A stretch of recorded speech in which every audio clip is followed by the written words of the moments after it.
प्रधानमंत्री नरेंद्र मोदी ने दौसा में दिल्ली मुंबई एक्सप्रेसवे का पहला फेज राष्ट्र को किया समर्पित। कहा, यह विकसित होते भारत की भव्य तस्वीर।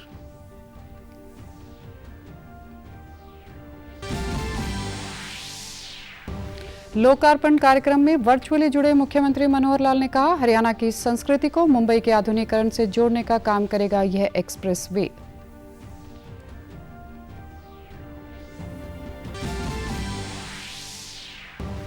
खेलो इंडिया यूथ गेम्स के चौथे संस्करण का मध्य प्रदेश में समापन। 41 स्वर्ण सहित 128 पदकों के साथ दूसरे स्थान पर रहा हरियाणा। मुख्यमंत्री ने ट्वीट कर दी बधाई।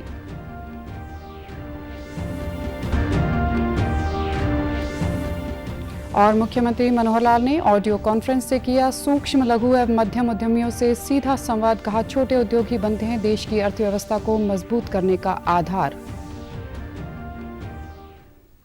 नमस्कार, मैं हूं आरजू। अब समाचार विस्तार से। प्रधानमंत्री नरेंद्र मोदी ने दिल्ली मुंबई एक्सप्रेसवे के पहले फेज में दिल्ली दौसा लालसोट खंड को राष्ट्र को समर्पित किया। इस खंड के संचालित होने से दिल्ली से जयपुर तक की यात्रा का समय 5 घंटे से घटकर करीब 3.5 घंटे रह जाएगा। यह 246 किलोमीटर लंबा खंड 12,150 रुपए से अधिक की लागत से विकसित किया गया है। इस कार्यक्रम में प्रधानमंत्री मोदी ने 247 किलोमीटर की राष्ट्रीय राजमार्ग परियोजनाओं की आधारशिला भी रखी।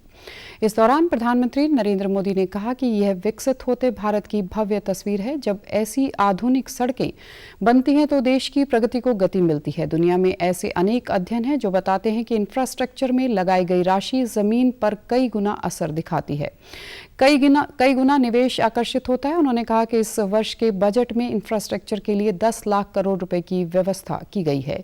यह एक्सप्रेसवे हरियाणा, दिल्ली समेत 6 राज्यों से गुजरेगा।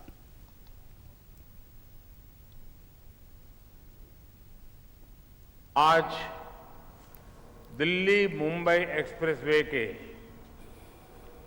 पहले चरण को राष्ट्र को समर्पित करते हुए मुझे बहुत गर्व हो रहा है। भाई और बहनों, जब ऐसी आधुनिक सड़कें बनती हैं, आधुनिक railway station, railway track, metro, airport बनते हैं तो देश की प्रगति को गति मिलती है कि इंफ्रास्ट्रक्चर पर लगाई गई राशि जमीन पर कई गुना ज्यादा असर दिखाती है।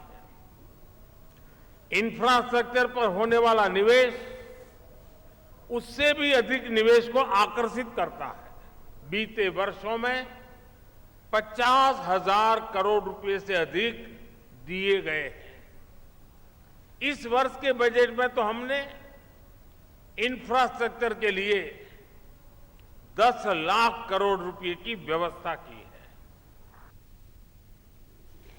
लोकार्पण कार्यक्रम की शुरुआत में केंद्रीय सड़क परिवहन मंत्री नितिन गडकरी ने कहा कि सैटेलाइट का उपयोग करके हाईवे का अलाइनमेंट ठीक किया गया।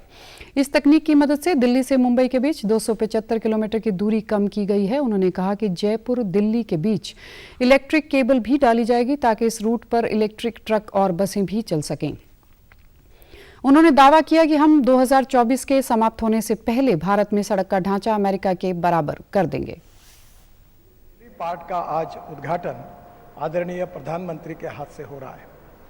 दूसरी एक महत्वपूर्ण बात है जो प्रधानमंत्री जी ने हमको कही थी और वो विशेष रूप से मुझे आज याद आ रही है कि उन्होंने कहा था कि सैटेलाइट का उपयोग करके भास्कराचार्य जो गुजरात में इंस्टीट्यूट है उसकी मदद लीजिए और अलाइनमेंट पक्का करते समय उसके अनुसार करने की कोशिश करिए।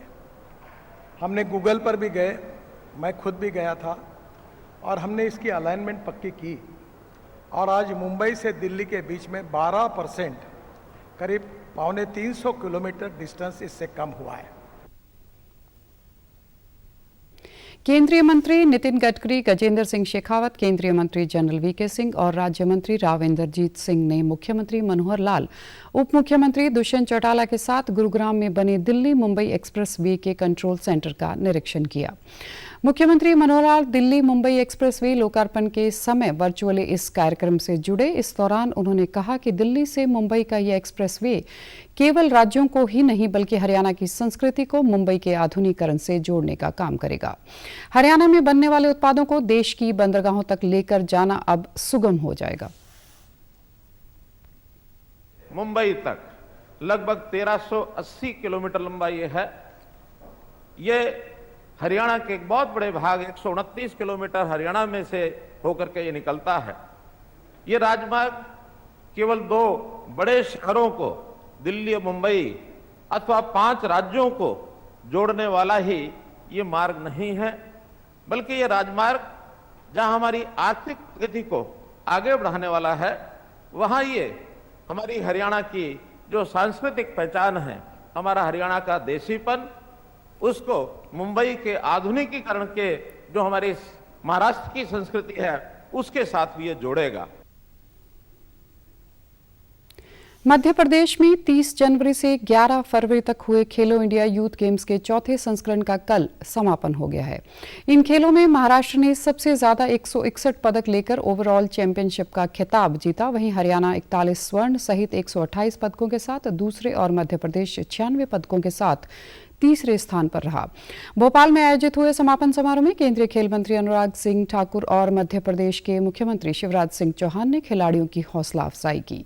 इस अवसर पर केंद्रीय खेल मंत्री अनुराग सिंह ठाकुर ने कहा कि खेलो इंडिया से ही भविष्य के सितारे निकलकर आएंगे जो अंतर्राष्ट्रीय स्तर पर देश का नाम रोशन करेंगे।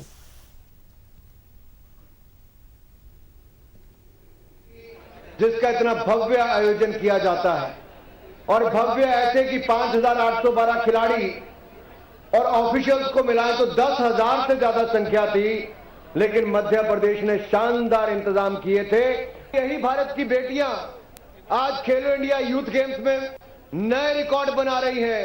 ये भविष्य की कोई जेवलिन थ्रो वाली हो, कोई स्टीपल चेस वाली हो या कोई अलग अलग इवेंट्स में पार्टिसिपेट करने वाली हो, वेट लिफ्टिंग से लेकर ये भविष्य की नीरज चोपड़ा, मीराबाई चानू से लेकर अविनाश साबले, ये सब खेलो इंडिया यूथ गेम्स के जो हमारे विनर्स हैं, ये हमारे भविष्य के मेडलिस्ट हैं।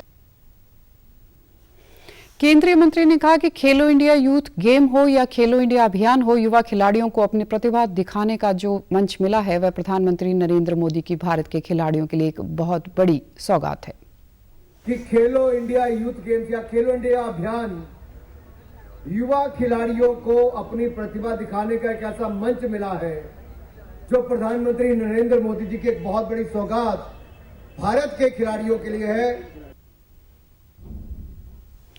खेलो इंडिया यूथ गेम्स में हरियाणा द्वारा दूसरा स्थान प्राप्त करने पर मुख्यमंत्री मनोहर लाल ने ट्वीट के माध्यम से कहा कि यूथ गेम्स में द्वितीय स्थान प्राप्त करने पर हरियाणा के बच्चों को मैं ढेर सारी बधाई देता हूं।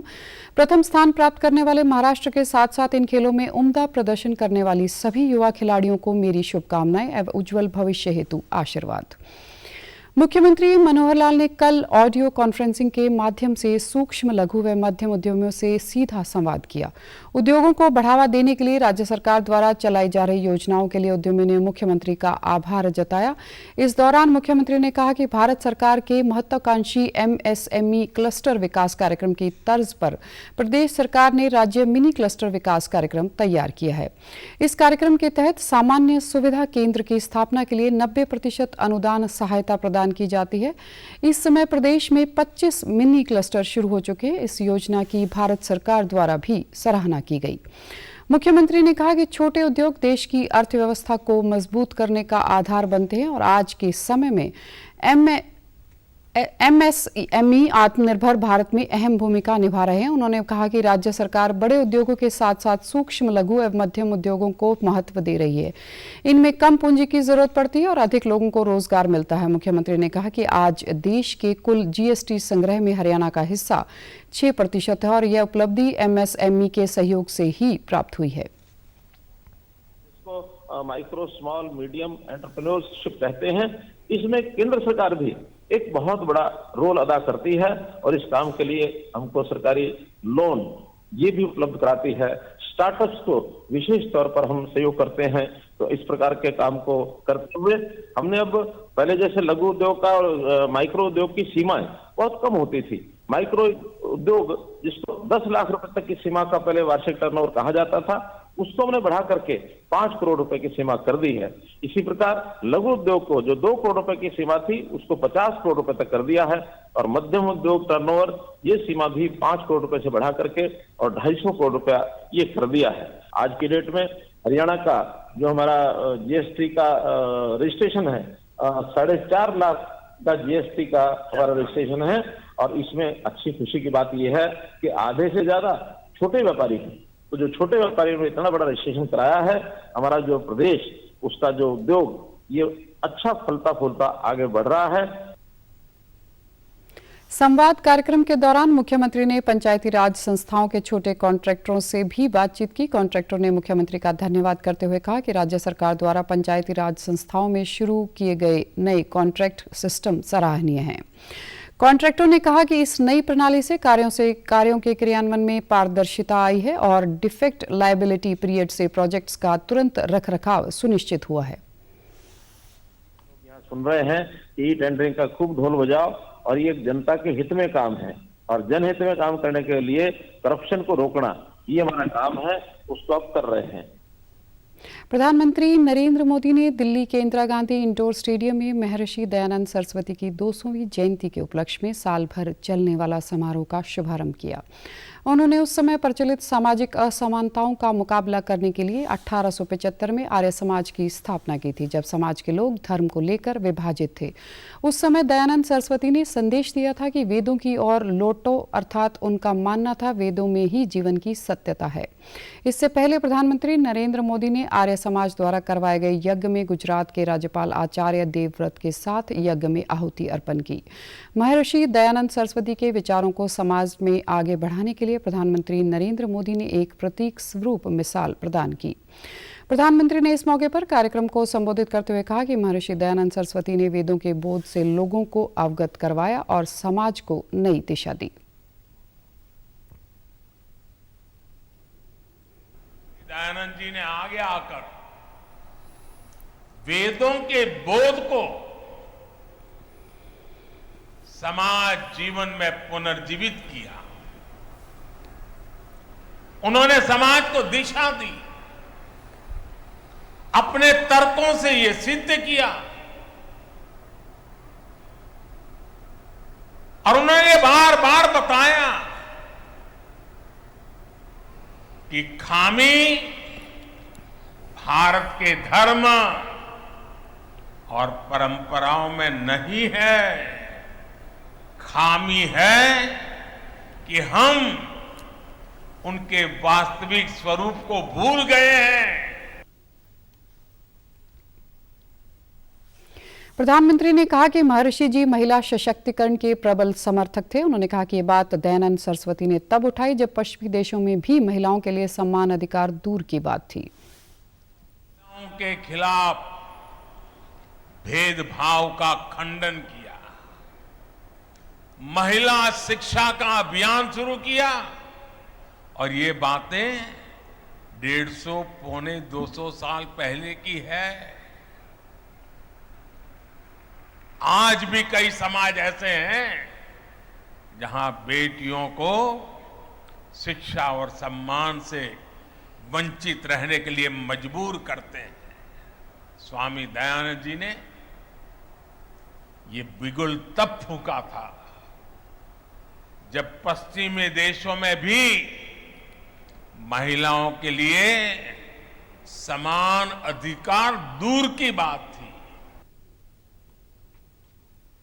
मुख्यमंत्री मनोहर लाल ने कल भिवानी में बजट से पूर्व चर्चा में शिरकत की। इस दौरान उन्होंने भाजपा के व्यापार प्रकोष्ठ, आर्थिक प्रकोष्ठ, किसान, युवा और अल्पसंख्यक प्रकोष्ठ सहित विभिन्न मोर्चों के प्रभारियों से 28 डेलीगेट से सुझाव मांगे। भाजपा प्रदेशाध्यक्ष ओम प्रकाश धनखड़ ने प्री बजट बैठक की कार्यप्रणाली सहित भिवानी में 2 दिन तक चले राज्य कार्यकारिणी की बैठक को लेकर पत्रकारों से बातचीत में कहा कि हरियाणा राज्य का पिछला पूंजीगत व्यय 34% था, जो एक बेहतर अर्थव्यवस्था को दर्शाता है। उन्होंने कहा कि राज्य अपने उपलब्ध संसाधनों का किस प्राथमिकता के आधार पर खर्च करेगा, इस पर चर्चा प्री बजट बैठक में की गई है। साथ ही ढांचागत सुविधाओं के लिए बजट में व्यवस्था करने के लिए भी सुझाव मांगे गए हैं। बैठक में पार्टी के 353 डेलीगेट सहित केंद्रीय मंत्री भूपेंद्र सिंह यादव, केंद्रीय राज्य मंत्री कृष्णपाल गुर्जर और सुधा यादव ने भी अपने विचार रखे। ऐसे ही हरियाणा के बजट में जहां मैक्रो लेवल पर ढांचागत सुविधाओं के लिए बजट मुझे लगता है आएगा, जिसके सुझाव सब लोगों ने दिए हैं। 28 लोगों को मुख्यमंत्री जी के साथ बैठाया था और उन सब को अपने अपने क्षेत्र के सुझाव देने का जो है वो आग्रह किया था कि आप अपने अपने क्षेत्र, जिस जिस क्षेत्र में आप काम करते हो उस क्षेत्र के मुद्दों को उठाइए। पिछली बार हमारा 34% था और पंजाब का तो कोई 20% से भी नीचे आ गया था, 13-14% शायद था जी। तो पूंजीगत बजट अच्छा होना, केंद्र का भी 1/3, वो बहुत अच्छा लक्षण होता है मैक्रो इकोनॉमी के लिए, बड़ी इकोनॉमी के लिए। भाजपा प्रदेशाध्यक्ष ने प्रदेश कार्यकारिणी की बैठक के बाद कहा कि भाजपा 2024 के चुनाव को लेकर विभिन्न कार्यक्रमों की रूपरेखा तैयार कर रही है। उन्होंने कहा कि 14 फरवरी को केंद्रीय मंत्री अमित शाह करनाल और सोनीपत में भाजपा की बैठकों को संबोधित भारतीय जनता पार्टी की प्रदेश कार्यकारिणी की बैठक थी। यह सब एजेंडे 2 दिन की इस मैराथन बैठक में बीजेपी के काम से भारतीय जनता पार्टी के संगठन की सुदृढ़ता नीचे तक ले जाना, पन्ना पन्ना तक संगठन खड़ा करना और सबको गतिविधि देना, लाभार्थियों से संपर्क करना, इसी एजेंडे पर 2 दिन चर्चा हुई है। पलवल में जिला एवं सत्र न्यायाधीश एवं जिला विधिक सेवाएं प्राधिकरण के चेयरमैन पुनीश जिंदिया के नेतृत्व में होडल एवं हथीन की अदालतों में राष्ट्रीय लोक अदालतें लगाई गई। इन लोक अदालतों में कुल 3,286 केसों में से 1,971 केसों का निपटारा किया गया। मुख्य न्यायिक दंडाधिकारी कुणाल गर्ग ने बताया कि पारिवारिक मामलों में 42 में से 35 मामलों को सहमति से निपटाया गया। फौजदारी के 293 मामलों में से 205 मामलों का निपटारा हुआ। चेक बाउंस के 79 केसों में से 58 केस आपसी सहमति से निपटाए गए। वाहन दुर्घटना के 92 मामलों में से 43 मामलों को निपटाया गया। इसके अलावा बैंक वसूली के 536 में से 535 मामले निपटाए गए। अन्य दीवानी मामलों में 250 केसों में से 174 मामले निपटाए गए। इस राष्ट्रीय लोक अदालत में मोटर व्हीकल एक्ट और बिजली चोरी के 745 मामलों की भी सुनवाई की गई। समाचारों में आज इतना ही। नमस्कार।